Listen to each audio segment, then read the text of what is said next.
Dear students, welcome back to my NEET Cracking Biology channel. My topic is chromosomal theory, expected questions.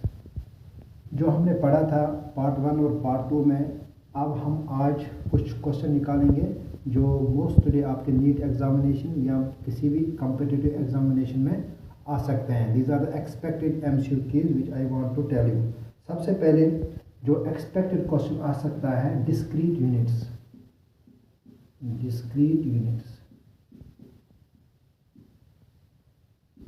आपको मैं याद दिलाना चाहता हूँ जो मेंडल ने जो बताए थे जो फैक्टर्स जो है यहाँ पर जो डिस्क्रीट यूनिट्स और फैक्टर्स यानी जो डिस्क्रीट यूनिट्स जो बताए थे ये जीन्स हैं. ये क्रोमोसोमल थ्योरी में डिस्कस किए थे बॉवरी और सुतन ने. तो ये डिस्क्रीट यूनिट्स क्या हैं? These are the factors. ये आ सकता है क्वेश्चन. यानी जो फैक्टर मेंडल ने बताए थे तो यहाँ पर जो यूनिट्स हैं जो डिस्क्रीट यूनिट्स हैं these are the genes which code for any specific factor and these correlate with the factors which were discussed by the Mendel.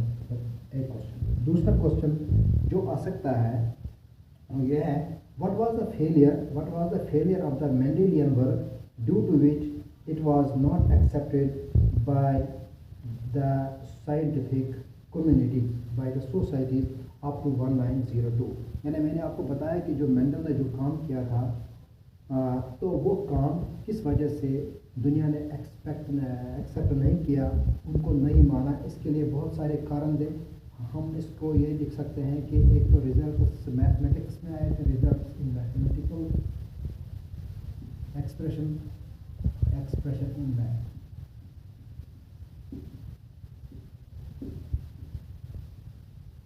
Number 1 यानी इसका जो फेलियर जो मेन फेलियर था कि जो बायोलॉजिस्ट होते थे तो उन्होंने जो मेंडल ने रिजल्ट दिए थे वो मैथमेटिक्स हो गए. दूसरा इसका जो कारण था, इसका कारण दूसरा ये था कि उस वक्त सिग्निफिकेंट या एफिशिएंट जो मीन्स ऑफ कम्युनिकेशन नहीं थे. Lack of efficient communication. ठीक है, ये हो गया 2. यानी जिसकी वजह से मेंडल के रिजल्ट्स जो थे मेंडल ने जो काम किए थे वो दुनिया ने एक्सेप्ट नहीं किए थे, उन्होंने नहीं माना. इसके कारण 2-3 थे. एक तो रिजल्ट एक्सप्रेस मैथमेटिक्स और दूसरा है कि एफिशिएंट कम्युनिकेशन इनएफिशिएंट कम्युनिकेशन. यानी पूरी दुनिया तक इंटरनेट नहीं था तो जिसकी वजह से पूरी दुनिया इसके रिजल्ट को देख पा सकती. दूसरा हो गया. तो तीसरा जो था जो ही failure to isolate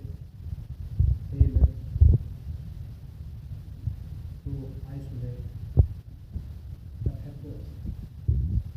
जो उसके फैक्टर्स बताए थे F1 जनरेशन में जो आते थे या F2 जनरेशन में आते थे वो फेल हो गया कि जिसकी वजह से ये काम एक्सेप्ट नहीं. तो इनमें से आपको जो अगर ये तीनों आ गए तो ये तीसरे में आएगा आला correct. Result mathematics fail to isolate the factors. Most important question. तो उसके बाद जो क्वेश्चन आ रहा है जो chromosomal theory is based on which of the following. यानी इसमें जो क्रोमोसोमल थ्योरी जो है वो किस बेस पर है.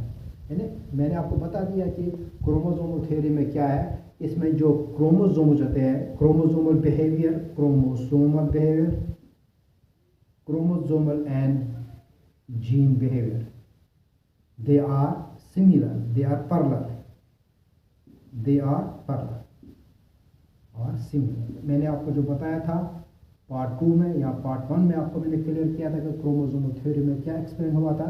जब जीन चेंज हो जाता है तो उस वक्त क्रोमोसोम भी चेंज होता है. तो ये बहुत इंपॉर्टेंट क्वेश्चन आ सकता है कि जो क्रोमोसोमल बेस्ड जो है इसमें जो मेन जो हमने ऑब्जर्वेशन की है कि जो क्रोमोसोम होते हैं ये they change their behaviour along with the jeans.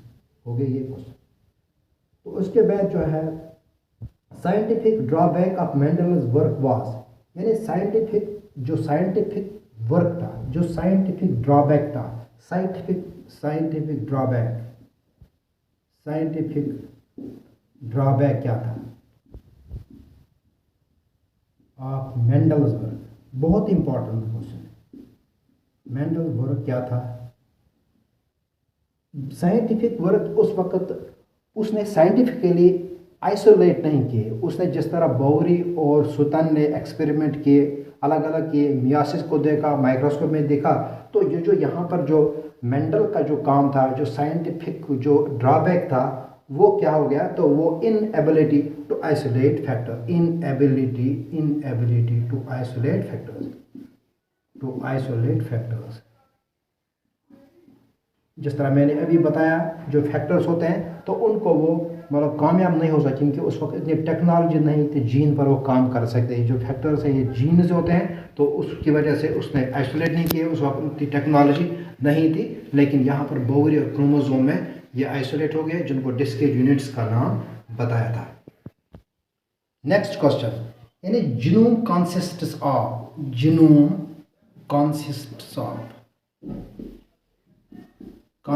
Of, यानी आपको पता है कि मैंने आपको बताया कि जीनोम में क्या होता है, इसमें हैप्लॉइड सेट होते हैं, haploid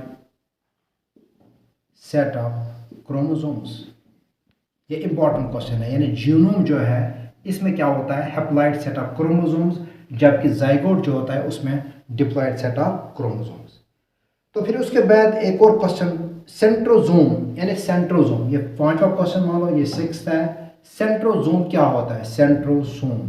centrosome is the central part. जैसे यहाँ पर क्रोमोसोम है, तो यहाँ पर जो है ये जो जोड़ता है, तो ये दिस इज सेंट्रोजोम, ये भी है। सेंट्रोजोम क्या होता है? It is the connection in between the chromosome, central part of the chromosome. फिर उसके बाद 7वां क्वेश्चन है,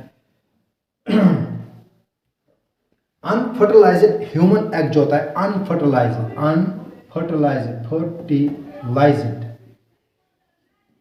एग क्या होता है? यानी ये इसमें बहुत सारे ऑप्शन आते हैं। इसमें एक्स क्रोमोसोम होता है, वाई होता है, या एक्स होता है। इसमें जो ये क्वेश्चन होता है, जो अनफर्टिलाइज, या मान लो एग, मान लो ये एग है या ये स्पर्म है, यानी ये एग है, इसमें स्पर्म के साथ नहीं, तो फिर क्या है, इसमें एक्स क्रोमोसोम होता है। एक्स क्रोमोसोम इस पर होता है, एक्स क्रोमोसोम, क्योंकि एक्स वाई हो गया मेल, एक्स हो गया फीमेल। तो ये जो एक्स क्रोमोसोम होता है, it defines the denotes the egg, यानी ये किसको डिनोट करता है? ये फीमेल को डिनोट करता है। तो ये एक्सप्रेस किसको करता है? फीमेल को एक्सप्रेस करता है। जो एग है इसमें ये एक्स क्रोमोसोम। अगर यहाँ पर अनफर्टाइल यानी स्पर्म हो जाएगा, यहाँ पर अगर स्पर्म होगा, then there is Y chromosome. फिर उसके बाद एक और क्वेश्चन इसमें निकाल सकते हैं, जो टर्मिनल एंड ऑफ 8वां question, terminal end of chromosome, terminal end, ये जो क्रोमोसोम का जो टर्मिनल एंड होता है, ये मान लो ये क्रोमोसोम है, जिस तरह मैंने बना भी आया।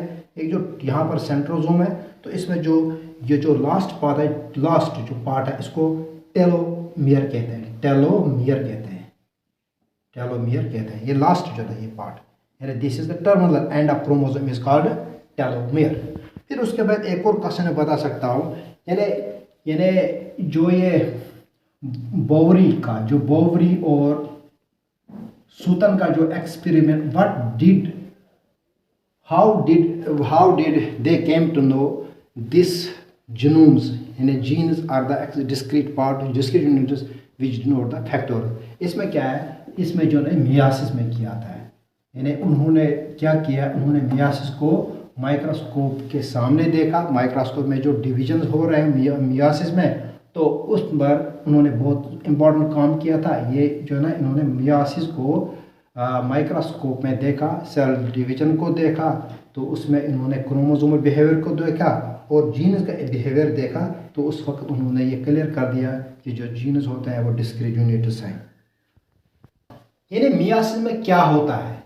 मियासिस में यानी जो पहला फेज होता है, जो मैंने आपको बताया था कि जो ग्रोथ फेज है, तो ग्रोथ फेज में क्या होता है, इसमें जो होता है ना, इसको डबल्स होते हैं। जो क्रोमोसोम होते हैं ना, ये undergo change along with the gene. So इसका मतलब ये है कि यहाँ पर आप ये क्रोमोसोम समझो, ये डबल हो जाता है, यहाँ पर ये डबल हो गए और यहाँ पर ये डबल हो रहा है यहाँ पर। यानी यहाँ पर ऐसा हो सकता है कि मियासिस में क्या होता है, मियासिस में पहले स्टेज में ग्रोथ फेज में जब स्टार्टिंग फेज होता है, इसमें जो क्रोमोसोम डबल हो जाते हैं, इसमें ये क्रोमोसोम डबल हो जाते हैं, फिर इसमें वो रिडक्शन डिवीजन होता है मेयोटिक डिवीजन 2, जिसमें हैप्लॉइड सेल बनते हैं। These are haploid cell. इस तरह मैंने आपको क्लियर कर दिया।